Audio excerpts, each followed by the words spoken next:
کا اضافہ ہوگا۔ تو یہ بالکل ایسا ہی ہے۔ عمران خان رہائی امن موومنٹ جو ہے یہ عید کے بعد اپنا کام شروع کرے گی، اور تھوڑے سے اس کے میں خد و خال اگر آپ کو بتا دوں اور اس کے مقاصد، تو یوں ہے کہ اس کا بنیادی مقصد یہ ہے کہ پاکستان کے جو کروڑوں نوجوان ہیں جو ملک کے مستقبل کے حوالے سے آج انتہائی فکر مند ہیں، جو خطے کی صورتحال ہے، جو ملک کے اندر لاقانونیت ہے، جو ملک کے اندر روزگار کا نہ پیدا ہونا، ملک کے اندر ووٹ کی حرمت نہ رہنا، ووٹ کے اندر عدلیہ کا پامال ہو جانا، اس سب کے پس منظر میں پاکستانی بالعموم اور پاکستان کے نوجوان بالخصوص یہ سمجھتے ہیں کہ پاکستان کو درست سمت لے جانا اب ان کا فرض ہے۔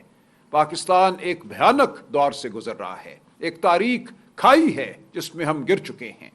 ہمیں اس کھائی سے وطن عزیز کو نکالنا ہے، اور پاکستان کے نوجوان یہ فریضہ سر انجام دیں گے۔ تو عمران خان رہائی امن تحریک پورے پاکستان میں نوجوانوں کو اپنی جانب مدعو کرے گی، کروڑوں نوجوانوں کو۔ اس وقت ہمارے انصاف اسٹوڈنٹس فیڈریشن اور انصاف یوتھ ونگ کے جو نوجوان ہیں ان کو بھی اس تحریک کا حصہ بنایا جائے گا، لیکن اس سے بڑھ کر وہ لوگ جو اس وقت شاید کسی تحریکی عمل کا حصہ نہیں ہیں یا سیاسی عمل کا حصہ نہیں ہیں، ان نوجوانوں کو بھی ہم دعوت دیں گے کہ اس ملک کے مستقبل کے لیے آگے بڑھو۔ اور مقصد ہمارا عمران خان کی رہائی ہے۔ عمران خان کی رہائی ایک استعارہ ہے، ایک سمبل ہے پاکستان میں آئین اور قانون کی بحالی کا، پاکستان میں اس سیاست کی بحالی کا جو غریب پرور ہے، جو انسان دوست ہے۔ جب ہم عمران خان کی رہائی کی بات کرتے ہیں تو ہم ہر پاکستانی کی حقیقی آزادی کی بات کرتے ہیں۔ ہم ملک میں آئین اور قانون کی بحالی کی بات کرتے ہیں۔ عمران خان جیل میں اس لیے ہے کہ ملک میں عدالتی نظام کو منہدم کر دیا گیا ہے۔ عمران خان جیل میں اس لیے ہے کہ جو ہمارا نظام ہے، جس کا فرض ہے کہ آئین اور قانون کے مطابق انصاف سے کام کرے، سچائی سے کام کرے، وہ آج جھوٹ پر مبنی ہے۔ وہ آج جھوٹے مقدمے بنانے میں مشغول ہے۔ جھوٹے مقدمے عمران خان اور بشرا بی بی کے خلاف ہی نہیں بنے، ان کے خلاف یقیناً بنے ہیں، لیکن آج ہزاروں پاکستانی ایسے ہیں جو جھوٹے مقدموں کا سامنا کر رہے ہیں، جن کو ڈرایا جا رہا ہے، دھمکایا جا رہا ہے، آج چادر اور چار دیواری پامال ہیں۔ تو اس تحریک کا مقصد عمران خان کی رہائی ہے، پاکستان کی جھوٹ سے رہائی ہے، پاکستان کو واپس قانون، شرافت اور آئین کی جانب لانا ہے۔ تو ہم انشاءاللہ عید کے فوراً بعد چند دن بعد اپنے جو مرکزی عہدیداران ہیں اس تحریک کے، اس موومنٹ کے، وفاقی سطح پہ، صوبائی سطح پہ ان کا اعلان کریں گے۔ سہیل آفریدی صاحب یقیناً اس تمام موومنٹ میں ایک کلیدی رول ادا کریں گے، اور ہم اس کو ڈسٹرکٹ کی سطح پہ، ضلع اور تحصیل کی سطح پہ لے کے جائیں گے۔ ہر سطح پہ آپ دیکھیں گے لاکھوں نوجوان اس تحریک کا حصہ بنیں گے، پاکستان تحریک انصاف کے ممبر بنیں گے، اور اس تحریک کا حصہ بن کر پاکستان کو آزادی کی جانب لے کر جائیں گے، حقیقی آزادی کی جانب، جو صرف تب ممکن ہے جب پاکستان میں آئین اور قانون کا راج ہو، شرافت کا راج ہو۔ تو میرے ساتھ بیٹھے ہیں جناب جنید اکبر صاحب، ڈاکٹر امجد صاحب، یہ آپ کو مزید بتائیں گے اس تحریک کے حوالے سے، اور انشاءاللہ آپ حوصلہ رکھیے۔ پاکستان کو ہم نے کامرانی کی جانب لے کر جانا ہے۔ جو اس وقت خطے پر سیاہ بادل چھائے ہوئے ہیں، ان بادلوں کو ہم نے چھٹانا ہے۔ ہم انتہائی افسوس کا اظہار کرتے ہیں اور تعزیت کرتے ہیں لاری جانی صاحب کی شہادت پر جو ہوئی ہے کل، اور ان کے اہل خانہ ان کے ساتھ شہید ہوئے ہیں۔ اسی طرح افغانستان سے جو اطلاع آ رہی ہے کہ ایک ہسپتال منہدم ہوا ہے، وہاں جانوں کا ضیاع ہوا ہے، اگر یہ بات سچ ہے تو ہم اس حوالے سے بھی تعزیت کرتے ہیں۔ پاکستان تحریک انصاف پاکستان کے عوام کی آواز ہے، پاکستان تحریک انصاف مسلم امہ کی آواز ہے۔ ہم امہ کے ہر درد کے ساتھ کھڑے ہیں اور ہم اپنی آواز بلند کرتے رہیں گے۔ شکریہ۔ بسم اللہ الرحمن الرحیم۔ شکریہ جی۔ جس طرح راجہ صاحب نے پہلے آپ سے بات کی، انشاءاللہ تعالیٰ عید کی بعد جو پہلے سی ایم صاحب نے اناؤنس کیا تھا کہ عمران خان رہائی فورس بنائیں گے، لیکن اس پہ ہماری کچھ ممبران کا فورس پہ اس کے تحفظات تھے، تو اس کا نام بھی پولیٹیکل کمیٹی نے اور ہماری قیادت نے بیٹھ کے یہ سمجھا کہ اسے کوئی غلط میسج نہ جائے، ہم آئینی پاکستان پہ یقین رکھتے ہیں, ہم جمہوریت پہ یقین رکھتے ہیں, ہم اداروں پہ یقین رکھتے ہیں, باوجود اس کے کہ نہ ہمیں کبھی اداروں سے ریلیف ملا, نہ اس ملک میں کوئی آئین ہے, نہ قانون ہے, نہ پارلیمنٹ ہے, نہ جمہوریت ہے, لیکن پھر بھی ہماری تربیت اس طرح ہوئی ہے کہ ہم جمہوری لوگ ہیں, اور ہم جمہوری اس طرح کی میسج ہماری کسی بھی کام سے نہ جائے جس سے کوئی کسی کے ذہن میں کوئی اور کہ ہم تصادم کی طرف جا رہے یا ہم کوئی اور لڑائی کی طرف جا رہے. تو ہماری ہر ممکن یہی کوشش ہوگی, باوجود اس کے کہ ریاست اور ریاستی اداروں کی پوری کوشش ہے, جس طرح اس کا رویہ ہے, جس طرح آج آپ کو پتہ ہے کہ کل بھی خان صاحب کی فیملی کو, بشرا بی بی کی فیملی کو کل بھی نہیں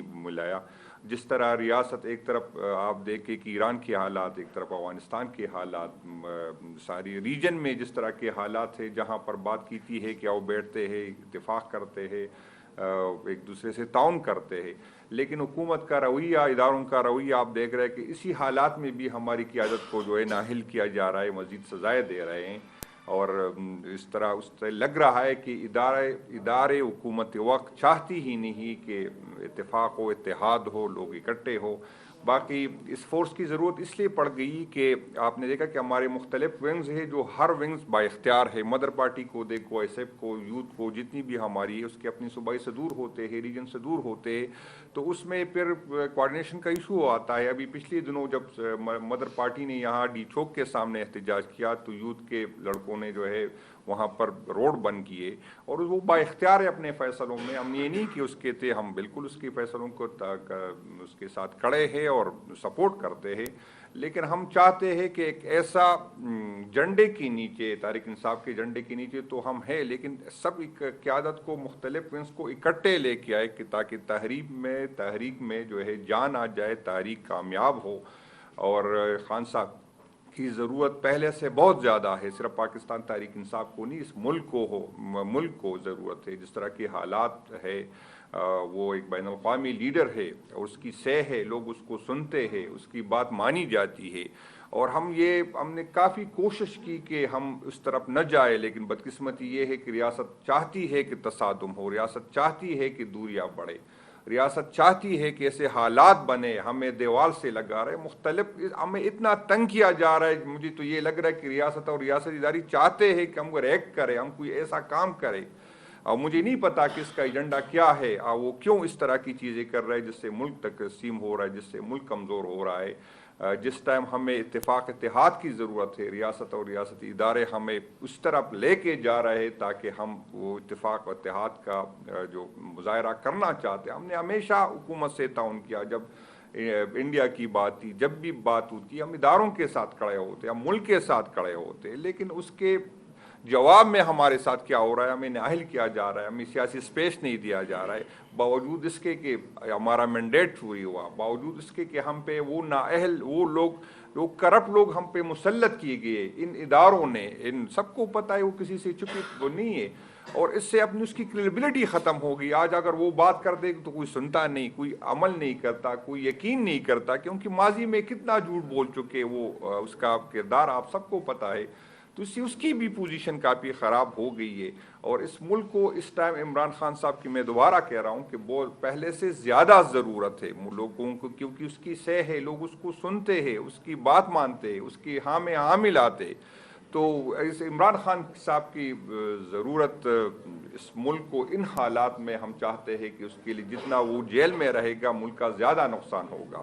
ہم تو یہ سمجھ رہے تھے, ہم کوشش کر رہے تھے کہ مفاہمت سے حالات جو ہے اس کو نارمل کر دے, لیکن مفاہمت سے اس ملک کا نقصان بہت زیادہ ہو گیا, جس کو ہم جو ہے بچانے کی جو ہے کوشش کر رہے تھے.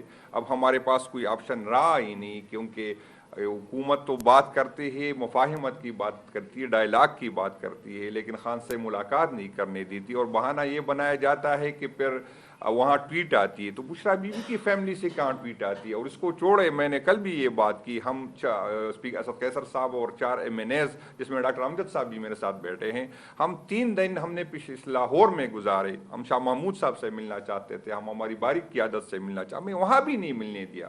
جب وہاں بات کرتے کہتے عدالت سے رجوع کرے, جب یہاں عدالت فیصلے کر لیتے تو عدالت کو کوئی جو ہے مانتے نہیں ہے. تو ہم اس پر پہنچ گئے کہ ہمیں لگ رہا ہے کہ ہمارے پاس احتجاج کے علاوہ کوئی آپشن ہے نہیں. اور میں آپ کو بتا دوں کہ جس طرح ابھی بات کی گئی تھی, ہم جب ستمبر میں آ رہے تھے تو ہم ریاست کو اپنی ماں سمجھ رہے تھے. ہم یہ ایکسپیکٹ ہی نہیں کر رہے تھے کہ ریاست اس طرح ظلم کرے گا, لیکن ستمبر میں ہمارے لوگوں کے ساتھ جو کیا, ایک 24 گھنٹے بلکہ 48 گھنٹے اس کو جو ہے وہ گاڑیوں میں رکھا گیا, ایک ہی کمرے میں 40-50 لوگوں کو رکھا گیا. اس کے کھانے کا اس کو 2 دن تک بھوکا. جب پہلے لوگوں سے میں ملا تو اس نے کہا ہم نے 48 گھنٹے کچھ نہیں کہا. یہ ریاست پاکستان نے ہمارے ساتھ, ہمارے ورکر کے ساتھ کیا. جب ہم نومبر میں آ رہے تھے تو میری ریکارڈ کا حصہ ہے, میں نے لوگوں کو کہا, میں ریاست سے یہ ایکسپیکٹ نہیں کر رہا تھا کہ یہ ہتھیار جس کو ہمارے ٹیکس کے پیسوں سے ہم نے دیے ہیں ہم پہ گولیاں چلائیں گے. تو میں نے اپنے لوگوں سے کہا کہ وہ لوگ جائے جو جیل برداشت کر سکتے, جو سختیاں برداشت کر رہے تھے. میں یقین کرے ہم یہ نہیں, ہمارے وہم و گمان میں بھی نہیں تھا کہ ہم پہ گولیاں چلائی جائے گی. لیکن نومبر میں آپ نے دیکھا کہ ریاست نے ہمارے پرامن لوگوں پہ جو ہے گولیاں چلائی گئی. اس کا جرم کیا تھا؟ وہ آئین کی بالادستی چاہتے تھے, وہ قانون کی بالادستی چاہتے. تو اس دفعہ جب ہم آئیں گے تو ہم ان لوگوں سے کہیں گے کہ وہ ریاست جس کو ہم ماں سمجھتے ہیں وہ ماں ہماری نہیں ہے. تو وہ لوگ آئے جو گولیاں کھا سکتے, یہ ہم اس کو کہیں گے کہ وہ لوگ آئے اور جو گولیاں لگا سکتے. اور ہم حلف لیا لیں گے, ہم یہ کہیں گے کہ جو پاکستان کے نکلنا چاہتا ہے وہ نکلے, جو عمران خان صاحب کے لیے نکلنا چاہتا ہے وہ نکلے. اگر کسی MPA کے لیے نکلنا چاہتا ہے تو میں ابھی سے کہتا ہوں وہ نہ نکلے, ہمارے ساتھ نہ آئے. کیونکہ پھر جب وہ کسی واقعات ہوتے ہیں پھر MPA کو برا بلا کہہ جاتا ہے. تو ہم کہتے ہیں کہ جو آنے والی نسلوں کے لیے نکلنا چاہتا ہے وہ نکلے, وہ اپنی ذمہ داری سے نکلے. وہ یہ حلف دے کہ میں جو بھی ریاست پاکستان میرے ساتھ کرے گی میری ذمہ داری اپنی ہوگی. کیونکہ اس کا الزام اگر پھر قیادت پہ ایک طرف ہم پہ یہی الزام لگتا ہے کہ قیادت کمپرومائز ہے, کہ قیادت کمپرومائز نہیں ہے. قیادت کے پاس کتنی آپشن تھے. یہ ہر قیادت آپ دیکھیں درجنوں کے حساب پہ اس پہ FIR ہے, اور وہ روزانہ عدالتیں بھگت رہے. وہ روزانہ اس کی جو ہے پنجاب میں آپ دیکھیں اس کی بزنسیں بند کی گئی ہے. وہ اس کو مختلف آفریں آئی تھی. اس 18ویں ترمیم میں یہ سارے میں نے گواہ ہے, 1 ارب روپے کی آفریں آئی تھی جو ہمارے لیے بہت بڑی چیز تھی. تو ہم اب بھی خان کے ساتھ کھڑے. ہماری جو مفاہمت کی پالیسی ہے وہ اس لیے ہے کہ ہم نہیں چاہتے کہ ہمارے ورکر ریاست سے لڑے, ہم نہیں چاہتے کہ ہمارے ادارے کمزور ہو, ہم نہیں چاہتے کہ نفرتیں مزید بڑھے, ہم نہیں چاہتے کہ فاصلے مزید بڑھے. لیکن اس کو کوئی ہماری کمزوری نہ سمجھے. ہم پہلے بھی بھگت چکے, ہم دوبارہ بھی چکنے کو تیار ہے. ریاست عقل کے ناخن لے یہ, اور اس کے لانے والے بھی عقل کے ناخن لے. آج اگر مریم نواز 11 ارب روپے کی جہاز لے رہا ہے تو اس پہ کم اور اس کے لانے والوں پہ زیادہ جو ہے اس کا جو ہے لوگ اس کی طرف انگلیاں اٹھاتے, اس کی طرف اشارہ کرتے. آپ لوگوں نے ہم پہ جو نااہل قیادت مسلط کی, آپ اس کے پیچھے نہیں چھپ سکتے. سب کو پتا ہے کہ کس نے کیا, کون ہم پہ اس لیے مسلط کر چکے. اپنی ان فیصلوں پہ نظر ثانی کرے, اپنے عوام کے ساتھ کھڑے. لوگ ہم سے کہتے آپ اداروں کے ساتھ کھڑے ہوتے, ہاں ہم اداروں کے ساتھ کھڑے ہیں, ہم ملک کے ساتھ کھڑے ہیں. لیکن ہماری یہی ڈیمانڈ ہے کہ ادارے بھی اپنے ساتھ کھڑے ہو. ہماری یہی ڈیمانڈ ہے کہ ادارے بھی عوام کے ساتھ کھڑے ہو. یہ اور اسی میں اداروں کا بھی فائدہ, اس میں ملک کا بھی فائدہ, اس میں ہم سب کا فائدہ ہے. جو ہماری نئی سیٹ اپ ہے اس میں ڈاکٹر صاحب وہاں دونوں, ڈاکٹر شفقت صاحب, ڈاکٹر امجد صاحب بیٹھے, وہ تفصیل بتا دیں گے کہ اس کے کس طرح اس کا سیٹ اپ ہوگا, کون اس کو لیڈ کرے گا اور کس طرح کرے گا. ڈاکٹر صاحب آپ اس طرح بات.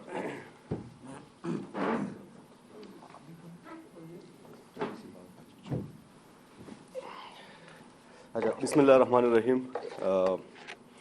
سب سے پہلے تو میرے خیال میں یہ میں واضح کر دوں کہ اس تنظیم کی ضرورت کیوں پڑی. ہم اگر دیکھیں پاکستان کی ریاست, لوگ تو سمجھتے ہیں کہ ریاست ماں جیسی ہوتی ہے, لیکن پاکستان کی ریاست کو اگر ہم دیکھیں تو پاکستان تحریک انصاف کے لحاظ سے وہ ماں نہیں بلکہ ستیلے ماں جیسی ہے. آپ اگر عدلیہ کو دیکھیں, 3 ستون ہوتے ہیں ریاست کے بڑے, عدلیہ, پارلیمان اور انتظامیہ. تو عدلیہ کو اگر آپ 27 امنڈمنٹ کے بعد اگر دیکھیں, جب بھی ہم جاتے ہیں وہاں پہ ہمیں انصاف نہیں ملتا. ہمیں ہمارے گلی شکوے ہے, لیکن پھر بھی ہم جا کے وہاں پہ دروازہ کھٹکھٹاتے ہیں کہ ہو سکتا ہے کہ وہاں پہ ہوش کے ناخن یہ لیں گے, ہمیں انصاف وہاں سے ملے گا. لیکن انفارچونیٹلی آج تک ہمیں وہاں سے انصاف نہیں مل سکا. عمران خان کو ایک بنیادی حق یہ نہیں مل سکا کہ ان کو ان کے ڈاکٹر سے اپنے جو پرائیویٹ ڈاکٹرز ہیں ان سے ان کا معائنہ نہیں کروا سکے. پارلیمان کو اگر ہم دیکھیں، ہم بارہا جنید خان میرے ساتھ بیٹھے ہیں، انہوں نے ایک تقریر کی تھی، یہ پارلیمان کی تاریخ میں پہلی مرتبہ ہوا 1947 سے لے کے آج تک کہ پارلیمان کے فلور پہ جو بھی بندہ تقریر کرتا ہے تو وہ پارلیمان کی ریکارڈ کا حصہ ہوتا ہے، لیکن انفارچونیٹلی وہ تقریر آج تک ہمیں نہیں ملی. اور اس طرح انتظامیہ کو تو آپ کو پتہ ہی ہے، وہ تو ہمارے خلاف ہی ہر مرتبہ استعمال ہوا ہے اور ابھی بھی استعمال ہوتا ہے. تو اسی پس منظر میں ہمیں یہ ضرورت پیش آئی کہ ہم ایک ایسی تنظیم بنائیں، ایک کوآرڈینیٹنگ فورس بھی ہوگی between different wings, between mother party and alliances, اور ساتھ ساتھ ایک خاص مقصد کے لیے ایک فوکسڈ تنظیم ہوگی عمران خان کی رہائی کے لیے. جس طرح سلمان اکرم راجہ صاحب نے کہا کہ عمران خان کی رہائی پاکستان کے لیے ایک استعارہ ہے حقیقی آزادی حاصل کرنے کا، اور انشاءاللہ ہم امید رکھتے ہیں، ہم ریاست سے بہت زیادہ نا امید ہے، لیکن ہم پاکستان کی قوم سے اور پاکستان کے نوجوانوں سے ہم یہ امید رکھتے ہیں کہ جس طرح ہم یہ تنظیم بنائیں گے، جس طرح ہم ان کے پاس جائیں گے تو لوگ جوک در جوک نہ صرف اس میں شرکت کریں گے، جس طرح جنید صاحب نے کہا کہ انشاءاللہ وہ ہر احتجاج کا حصہ بھی بنیں گے اور انشاءاللہ اپنا مقصد وہ حاصل کریں گے. اس کا جو سٹرکچر ہوگا وہ یہی ہوگا کہ سینٹرل لیول پہ ایک کمیٹی ہوگی، جس کا کمیٹی کا سربراہ جو ہوگا وہ مرکزی کیپٹن ہوگا. پھر صوبائی، ہر صوبے میں صوبائی کیپٹن اور اس کے ساتھ وہاں پہ ایک کمیٹی بنے گی. کمیٹی کے ممبرز ہوں گے ISF کے صوبائی صدر، یوتھ کی صوبائی صدر، اور جس طرح مختلف ونگز ہے وہ ایک کمیٹی ہوں گی. پھر وہ وہاں پہ تشکیل دیں گے، ممبرشپ وہ کریں گے، ساتھ میں وہ اسٹریٹجی اور پالیسی وہ بنائیں گے. ایگزیکیوٹ پالیسی کا جو کریں گے وہ ڈویژنل لیول پہ اور ڈسٹرکٹ لیول پہ. اسی طرح ایگزیکٹلی اس طرح ایک ریپلیکا اس کمیٹی کی وہاں پہ ایک ریپلیکا بنے گا، وہ کمیٹی پھر وہ ایگزیکیوٹ کریں گے ریجنل لیول پہ اور ساتھ میں ڈسٹرکٹ لیول پہ. ہم جائیں گے VC لیول تک، اور ہمارا جو ٹارگٹ ہے، ہم انشاءاللہ 1 مہینے کے اندر صرف خیبر پختونخوا سے ممبرشپ 1 لاکھ لوگوں کو ممبر بنائیں گے. اس میں یہ کہ پاکستان تحریک انصاف پارٹی کے ساتھ جو ہے وہ ممبر تو بن سکتے ہیں، لیکن پاکستان تحریک انصاف کا جو ممبر نہیں ہے وہ پہلے پاکستان تحریک انصاف کا ممبر بنیں گے، اور اس کے بعد پھر عمران خان رہائی امن تحریک یا موومنٹ، اس کا پھر وہ حصہ بنیں گے. اور بہت جلد میں آپ کو یہ بھی یہاں پہ واضح کر دوں کہ بہت جلد ہم انشاءاللہ اعلان بھی کریں گے اپنی احتجاجی تحریک کا. جیسے ممبرشپ پوری ہو جائے تو ہم انشاءاللہ احتجاج کا اعلان کریں گے. اور ہم یہ امید رکھتے ہیں کہ جو پچھلی احتجاجی تحریک میں جو غلطیاں ہوئی تھی اور سیاسی تحریکوں میں غلطیاں ہوتی ہے، ہم نے انالیسس کر کے تقریباً 1 مہینہ اس پہ ہمیں لگا. جب وزیر اعلیٰ صاحب نے وہاں پہ اعلان کیا تھا سپریم کورٹ کے سامنے، اس کے بعد ہم نے مسلسل اس پہ میٹنگز کی ہے اور ہم یہ انالائز کر چکے ہیں کہ وہاں پہ جو غلطیاں ہوئی ہیں انشاءاللہ ہم وہ غلطیاں نہیں دہرائیں گے. سارے پاکستان سے ہم لوگوں کو نکال کے، جس طرح لوگ بنگلہ دیش میں نکلے تھے، جس طرح لوگ نیپال میں نکلے تھے، اور جس طرح لوگ نارتھ امریکہ میں نکلے تھے، اور جب لوگ نکلتے ہیں آؤٹ آف 25 کروڑ یا 26 کروڑ عوام کے اگر 1 لاکھ لوگ بھی نکلے تو ہم یہ امید رکھتے ہیں کہ انشاءاللہ ہم سیاسی تبدیلی جس کی ہم امید کرتے ہیں وہ تبدیلی انشاءاللہ ہم پاکستان میں لائیں گے. ہمیں جب ہم پنجاب جاتے ہیں وہاں پہ لوگ کا ولولہ اور جذبہ جب ہم دیکھتے ہیں، ڈسپائٹ آف کہ وہاں پہ اسٹیٹ ریپریشن تاریخ کی بدترین سطح پہ ہے، اس کے باوجود لوگ ہمیں وہاں پہ دعوت دیتے ہیں کہ آپ لوگ یونیورسٹیز میں آ جائے، آپ لوگ وہاں پہ انڈسٹریز میں آ جائے. ہم آپ کے ساتھ نہ صرف ممبرشپ کرتے ہیں بلکہ اس تحریک کا ہم حصہ بنیں گے. تو ہم یہ امید رکھتے ہیں اور انشاءاللہ اس تحریک کو ہم اٹھائیں گے پنجاب سے بھی. پنجاب سے انشاءاللہ یہ تحریک بھی اٹھے گی. جب ہم اسلام آباد آئیں گے تو اس مرتبہ ہم اسلام آباد سے خالی ہاتھ نہیں جائیں گے بلکہ اپنے مقاصد حاصل کر کے انشاءاللہ ہم اسلام آباد سے جائیں گے. شکریہ. شفقت صاحب. بسم اللہ الرحمن الرحیم. اس میں کچھ باتیں جو میرے خیال میں اگر نہیں ہوئی تو وہ میں ڈسکس کروں گا.